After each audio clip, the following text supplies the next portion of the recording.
umaasenso. Actually guys, meron pang mga bagong opportunities sa inyo sa pera na maaaring maging dahilan ng pag-unlad at pag-asenso nyo. Guys, okay? So, kumakatok pa, no? Nagbubukas pa si universe ng maraming options sa inyo. Ganun talaga yun guys, kapag opportunity driven kayo, ibig sabihin hindi kayo nagsasayang ng opportunities. Ang ginagawa ni universe, nagbubukas pa siya ng more pintuan ng opportunities para mas lalong umangat, umasenso. Kaya if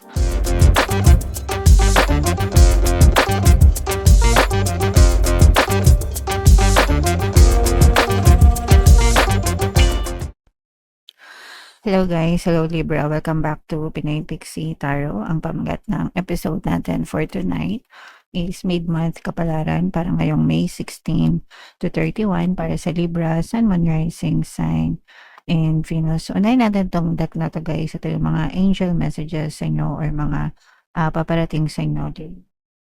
So ito guys, this is a reminder mga kapiksi na you have to connect with your spirit guides. Mga kapiksi, baka nakakalimutan nyo na yung spiritual aspect ng buhay nyo. Sometimes masyado tayong consumed sa araw-araw na buhay natin, yung mga responsibilities natin, pera, trabaho, pag-aaral, mga ambisyon sa buhay.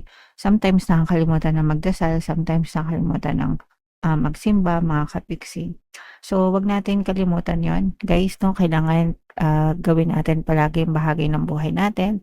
Yung palakasin din natin yung ating spiritual connection with our spirit guides, mga kapiksi, and with the divine creator, with the divine universe, guys, okay? So, magdasal. Importante at least magdasal araw-araw, mga kapiksi. And mag-church, no? Kung may time, mag-church kayo, guys, okay? Alright, and another message for you, Libra. This is about healing, guys. Ibig sabihin, nagiging ma-okay na yung inyong mga pakiramdam, nag-heal na yung inyong mga sugat, kahit anong klaseng healing yan, no? Emotionally, physically, mentally, and even yung spiritual healing, guys, no? So, yeah. Pero syempre guys, wag natin itong i-take for granted pagdating sa healing or pagdating sa kalusugan. Importante pa rin na magpa-check up kayo sa mga doktor, sa mga manggagamat guys, no? Para talagang sure na ma-okay yung inyong pakiramdam, Libra. Alright? And another message for you, Libra. Ibig sabihin nito guys, nakaka-move on na kayo unti-unti, nakakawala na kayo sa inyong mga dark past, sa mga nakaraan, sa inyong mga trauma sa buhay, no? So, okay lang yan. May ganun talaga yan guys, it takes time sometimes bago tayo mag-move, pero mag-move on. Pero ang importante is nagiging malaya na kayo sa inyong mga nakaraan, mga kapiksi. Alright? Okay, so comment down below, guys, if naka-resonate kayo dyan. So, ito naman ay sa love guys. Ito naman yung mga message ng person nyo. Lagi kitang naaalala. So, lagi kang naiisip ng person nyo, lagi kanyang naaalala. Especially guys, kung palagi nyong pinapakinggan yung pampabalisa subliminal, sabi ko naman sa inyo, everyday, palagi nyo lang yung pakinggan, mga kapiksi, para hindi kayo nawawala sa isip nila guys, no? And sobrang dami ng success stories ng subliminal na yun guys. Pampabalisa subliminal yun, no? Dito sa ating channel. So, kahit basahin nyo yun guys, ang daming success stories as in, okay? Alright. So, eto naman, another message. Munod pa tayo. Pagod na ako. So, eto naman, medyo kabaligtaran nitong isa. Kasi pagod na siya. Pagod na siya sa relasyon. Yun yung ibig sabihin. Pagod na siya sa'yo, pagod na siya sa relasyon. Parang gustong magpahinga nitong person mo. Ito medyo hindi kayo nagkakaintindihan. Kung meron kayong mga hindi pagkakaintindihan, medyo meron ng emotional detachment. Lalo na kung palagi kayong nag-aaway ng person mo, kapiksi, no? Yan yung madalas na hanash nila. Yung pagod na sila. Pagod na sila sa endless arguments, paulit-ulit. Okay? So, yan.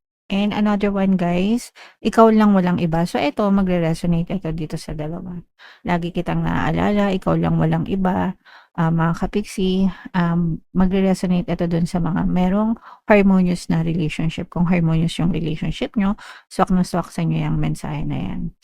guys. So, comment down below kung aling message dyan yung naka-resonate sa inyo, guys. Ito naman ay sa, ito yung deck na gagamitin natin. So, hanapin natin yung energy ng Libra, guys. Habang sinashuffle ko to, panoorin nyo muna yung video natin regarding sa ating paano mag-manifest ng abundance video course. Kapiksi, sawa ka na ba sa mga struggles at hirap sa buhay mo? Masipag ka ba at masikap sa buhay ngunit hindi ka pa rin umaasenso? Ilang beses ka na bang nag-attempt magnegosyo at mag-invest pero palagi ka pa rin nalulugi? Sa pagkakataon na ito ay maaaring may subconscious beliefs ka na nagiging balakid sa iyong pag-unlad at pagyaman. Introducing, paano mag-manifest ng abundance video course. Dito ay matututunan mong ma-overcome ang mga balakid mo para tuluyan ka ng umunlad, umasenso, sumagana, maging matagumpay, successful at maswerte sa iyong kabuhayan, pera, trabaho, negosyo sa lapi at kaperahan ng bonggang-bongga. Dali, mag-send na ng email sa pinoypixie@gmail.com at simulan na ang iyong pagyaman ngayon.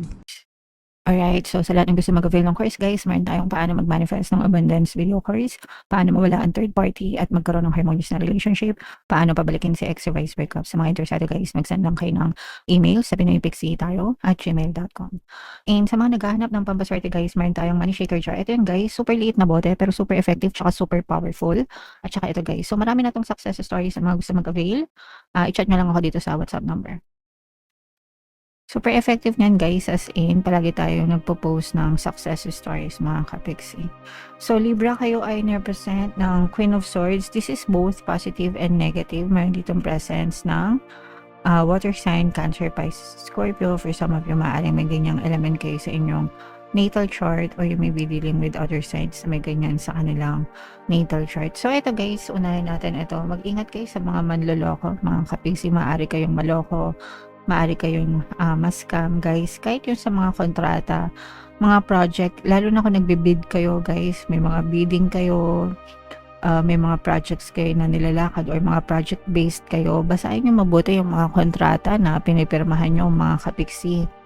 Kung mga freelancer kayo, ganyan, make sure na naiintindihan nyo yung mga proyekto na pinapasok nyo, kasi maaari kayong ma-scam, maaari kayong maloko, mga kapiksi, no? And kahit saan, guys, no? Kahit saan, larangan, sa trabaho, sa pera, sa negosyo, even sa love, guys, no? Maaari kayong mabiktima ng panloloko, mga kapiksi. Okay? So, mag-ingat sa mga manloloko, sa mga, yung iba na pagsasamantalahan. Hindi lang panloloko, parang napapagsamantalahan sila. So, let's say, baka pinagsasamantalahan ka ng in-laws mo, mga manugang mo, tawag doon, biyenan, o kaya sa sarili mong pamilya. Baka nasa ibang bansa ka, tapos pinagsasamantalahan ka, yung mga pinapadala mo dito, nilulusta, yung mga ganun. So, any kind of pagsasamantala. Pwede rin ito, guys, na nagiging, yung mga verbal abuse, emotional abuse, yung mga ganyan. Yung mga masasakit magsalita, no? So, yeah, mag-ingat kayo. Basta mag-ingat kayo, mga kapiksi. Okay? So, yun yung nakikita natin. Sa positive side, ito, these are brand new beginnings. Yung iba sa inyo, guys, no, maaaring merong mag-confess ng pag-ibig sa inyo. Guys, ito mag-resonate ito sa mga single, no? Kasi maaaring merong mag-confess sa inyo ng kanilang nararamdaman, mga kapiksi, and maaaring mag-grow pa yung inyong relationship. Yung iba naman, guys, this is growth na parang to the next level yung relationship nyo. So, kunwari mag-jowa kayo, tapos magiging mag-fiancé kayo or magpapakasal kayo, o kaya naman from situationship to relationship. So, nakikita natin na nagle-level up yung relationship ng iba sa inyo. Okay? So, magandang, magandang senyales para sa pagkakaroon ng harmonious na relationship. Yung iba naman, eto naman, guys, nakakapag-build kayo ng eto, dream business, eto, mga kapiksino, kung nagbabala kayong magnegosyo or kung meron na kayong negosyo, parang dream business nyo yan, or yan talaga yung pangarap nyo, yung makapag-negosyo, kumita on your own, mga kapiksi, and nagiging matibay, no, na-establish nyo ng matibay yung business nyo, yung negosyo nyo. Sa mga negosyante, guys, mag-avail kayo nitong money shaker jar, kasi maraming sa mga may negosyo yung nag-avail nito sa akin, and talagang humahataw yung sales nila, dumadami yung customer customers nila. Pero biro, no guys, nagpo-post ako dyan sa nagpo-post ako ng mga feedback, no, sa Facebook tsaka dito sa YouTube. Anyway, yeah, so yun yung nakikita natin na gumaganda yung takbo ng negosyo. Parang yan talaga yung dream business nyo, Libra. Okay? Alright. Ayan, no, so lalo pang umuunlad, umaasenso. So actually guys, meron pang mga bagong opportunities sa inyo sa pera na maaaring maging dahilan ng pag-unlad at pag-asenso nyo. Guys, okay? So, kumakatok pa, no? Nagbubukas pa si universe ng maraming options sa inyo. Ganun talaga yun, guys, kapag opportunity driven kayo. Ibig sabihin, hindi kayo nagsasayang ng opportunities. Ang ginagawa ni universe, nagbubukas pa siya ng more pintuan ng opportunities para mas lalong umangat, umasenso. Kaya if meron kayong mga kilala na successful na mga tao, guys, usually hindi lang iisa yung source of income nila, no? Madami silang sources of income. Ibig sabihin na marami silang pinagkakakitaan. Yung iba may negosyo, yung iba multiple yung business. Ibig sabihin iba-iba yung negosyo nila. So yun yung mga example ng mga tao na bukas sila sa mga opportunities. And yung iba sa inyo nagiging ganon, no? Parang yung iba sa inyo nagkakaroon kayo ng more opportunities pa para mas lalo pang umasenso. So, let's say, kunwari may trabaho kayo, meron kayong fixed source of income, tapos yung iba nagkakaroon pa ng side hustles, yung iba nag-o-online pa, yung iba nag-grab pa sa gabi, whatever guys, pero nakikita natin na maaari pang lumago yung inyong kabuhayan dahil marami pang opportunities sa pera yung nag-aantay sa inyo, bukod dun sa dream business nyo, mga kapiksi. Okay? Alright, and mag-ingat, no, again, ito yung babala na mag-ingat kayo, baka ma-scam kayo, baka magkaroon kayo ng conflict sa ibang tao, and maaari yan mag-backfire sa inyo. Huwag kayong patola, kapiksi, no? Huwag kayong patola, guys, kasi parang magti-trigger siya ng negative outcome sa inyo. So, yung mga walang kwenta na tao, bagay, sitwasyon sa paligid nyo, huwag nyong patulan guys kasi magbabackfire sa inyo and hindi maganda yung magiging resulta. Alright? Okay, so comment down below, Libra, if feeling nyo nakaresonate kayo dyan.